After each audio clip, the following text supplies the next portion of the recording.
ایک غریب باپ نے دکان سے روٹی چرا لی، لیکن جیسے ہی باہر کی طرف مڑا تو جاتے ہوئے اس کو دکاندار نے روک لیا۔ بیٹی جو نہ سمجھ اپنے باپ کے ساتھ ہے وہ پوچھنے لگی، ابو کیا ہوا؟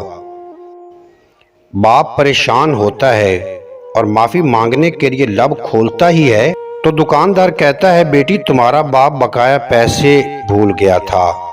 اس کے ساتھ ہی وہ کچھ رقم گن کر اس کے ہاتھ میں دیتا ہے۔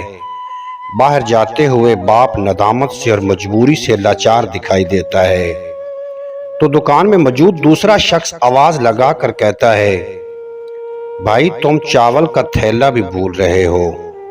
آئیے ایک نظر پاکستان کے ایک شہر فیصل آباد پر ڈالتے ہیں۔ فیصل آباد کے معروف بزنس مین شیخ دانش نے میڈیکل کی طلبہ یونیورسٹی ٹاؤن کی رہائشی خدیجہ کو شادی سے انکار پر اس کے گھر سے بھائی سمیت اغوا کر کے اپنے گھر لے جا کر زیادتی کا نشانہ بنانے کی کوشش کی، جبکہ شیخ دانش اور اس کی بیٹی انا شیخ نے دیگر ساتھیوں سے مل کر خدیجہ پر تشدد کرتے ہوئے اس کے بھائی حسن کے سامنے خدیجہ کے بال اور بھویں مونڈ دیے۔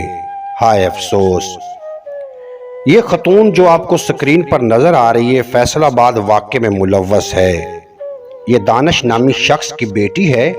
ویڈیو میں جس لڑکی پر تشدد کیا جا رہا ہے وہ اس کی دوست ہے، جس کو شادی سے منع کرنے پر باپ بیٹی نے تشدد کا نشانہ بنایا، جوتے چٹوائے، بال کاٹے، مگر ملزم اتنا با اثر ہے کہ بیٹی کی جگہ کسی ماہم خان کو جو ان کی نوکرانی ہے اس کو حوالہ پولیس کر دیا۔ ہم اس واقعے کی پرزور مذمت کرتے ہیں اور قانون نافذ کرنے والے اداروں سے پرزور اپیل کرتے ہیں کہ ایسے درندہ شخص لوگوں کو عبرتناک سزا دی جائے تاکہ آنے والے وقت میں کوئی بھی ایسا درندہ اپنا سر نہ اٹھائے۔